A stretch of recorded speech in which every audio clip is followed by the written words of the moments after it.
Trying to stretch your grocery budget? Well, here's a few simple, easy dinners that you can make with white rice that are filling, delicious, and your whole family will love. To kick us off today, we are making this beef and rice skillet. So grab a large pot. To a large pot, add in 1 diced yellow onion, along with 1 pound of ground beef. You'll also add in your seasoning, so a teaspoon of paprika and garlic powder. You'll also add in about a tablespoon of minced garlic at this point. This dinner is great because it literally just comes together in one pot on the stove, so you basically only have one pot to clean up in the end. I just love dinners that come together in one pot just because the simplicity of it, and then also very minimal dishes. Just break your ground beef up and cook it through. Once you do have your ground beef cooked through, if it is on the greasier side, just remove any excess grease. Then add in 3.5 cups of beef broth, 10 ounces of rotel, or like diced tomatoes with green chilies. Basically the same thing, just off-brand. Then 12 ounces of frozen broccoli florets. The broccoli just adds veggies to this. If you're not like a broccoli fan or you don't want to add broccoli in, you don't have to. I just love just throwing the veggie in there so it just cooks all together with the rest of the ingredients, so I don't really have to think about a veggie in the end. Next, I added in 2 cups of uncooked white rice. I did rinse my rice first. Just give this a stir, and you're going to let it simmer covered for about 20 minutes. While this is simmering, if you do notice the liquid line is getting too low and your rice still isn't tender yet, just add a 1/3 cup more water in at a time until your rice does become tender. Every rice cooks a little bit differently, I have learned, but just add a little water in until it is fluffy. But once your rice is fluffy, add in 1 cup of shredded Mexican style cheese if you're a cheese fan like me. But just stir that cheese in, and then once the cheese is melty, you could serve this up. This is simple. It has delicious, bold flavor. It is a very unique dinner. This isn't your basic chicken and rice dinner. This is so flavorsome, absolutely delicious. And whenever I make it, we eat bowls and bowls of it, and it does reheat wonderfully too, in the microwave for leftovers. Now we're making one of my personal favorites ever. This ham, broccoli, and rice skillet is just a delicious dinner. I have my ham steak right here. It's a 1 pound ham steak. You could always use about a pound of pre-diced ham. I just love ham steaks, and I find them to be fairly affordable. I just diced my ham steak up into smaller pieces. Into my Dutch oven, I added 1 diced yellow onion along with a tablespoon of olive oil. Just let the onion cook for a few minutes. It basically just needs to cook down. Then add in a tablespoon of minced garlic along with 3/4 cup of either white or jasmine rice.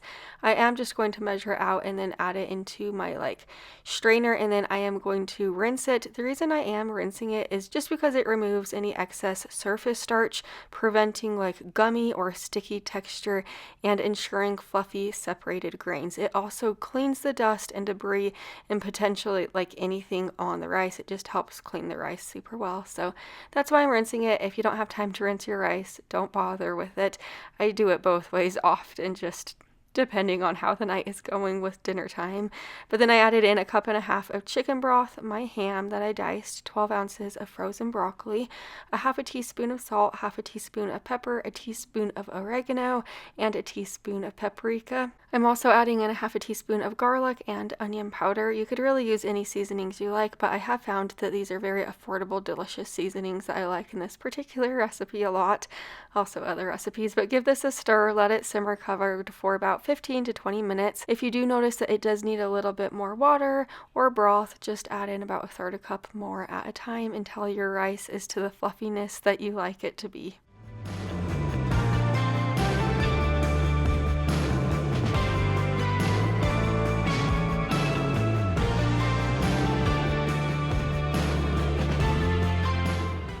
This is completely optional, but some of you guys know me pretty well, and you probably know that I'm adding in cheese, so I just added in 3/4 cup of shredded Colby Jack cheese.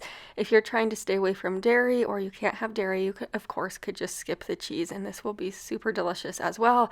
I just am a massive cheese fan, but just let the cheese melt down if you're adding the cheese in.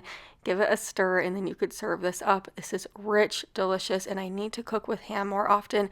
It really is so good. Now we're making this teriyaki chicken and rice, and this one's one of my all-time favorite dinners. There's so many different variations you can make with this one. So to a large pot, add in a tablespoon of olive oil, a pound of cubed chicken breast, a teaspoon of salt, and a teaspoon of pepper. You're just going to stir and let this chicken cook for a few minutes.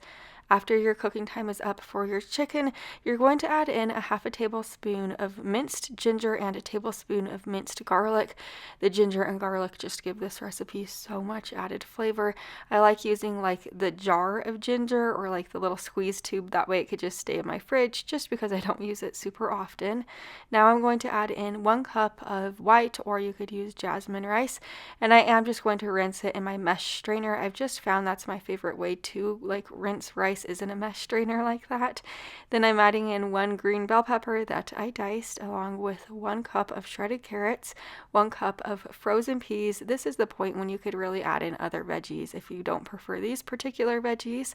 1/3 cup of low sodium soy sauce, and 1/4 cup of honey. The honey adds like the perfect amount of sweetness without it being too sweet. It also adds just tons of flavor. 2.5 cups of chicken broth. Now give this a stir. You're going to let it simmer covered for about 20 minutes or until the rice is tender.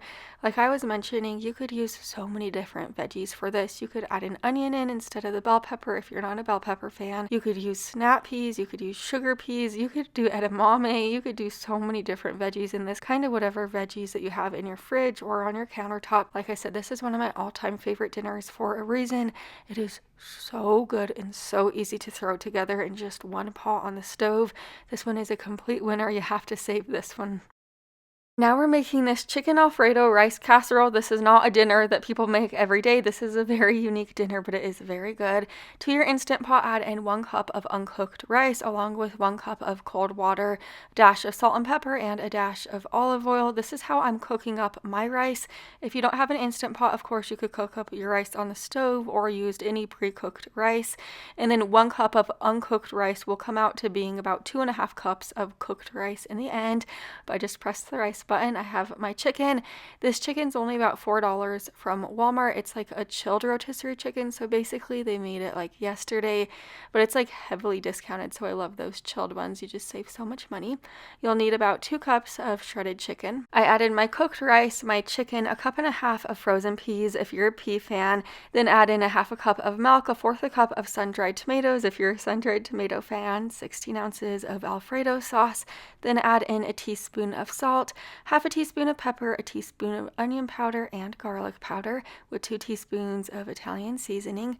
You're going to give this a stir, and this is basically like your casserole. This is a very easy casserole to throw together. It's also super good. If you're like an Alfredo fan, you are really going to love it. Grab a 9x13 baking dish, spray it with non-stick spray, then you're going to add the casserole right in there. I know generic like Alfredo sauces at the store are not as good as like homemade Alfredo sauces, let's be honest, but when you mix it all together with other ingredients, it tastes absolutely delicious.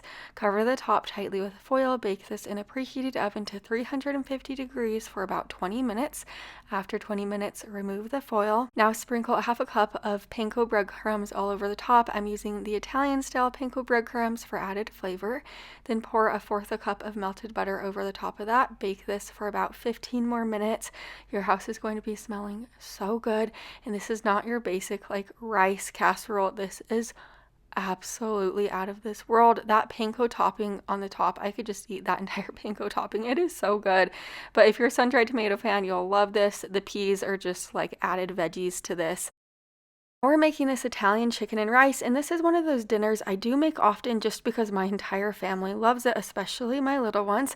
To a large pot, add in a tablespoon of butter and a tablespoon of olive oil, a pound of cubed chicken breast, 1/2 teaspoon of pepper, 1 teaspoon of salt, 2 teaspoons of paprika, 2 teaspoons of Italian seasoning, and a tablespoon of minced garlic.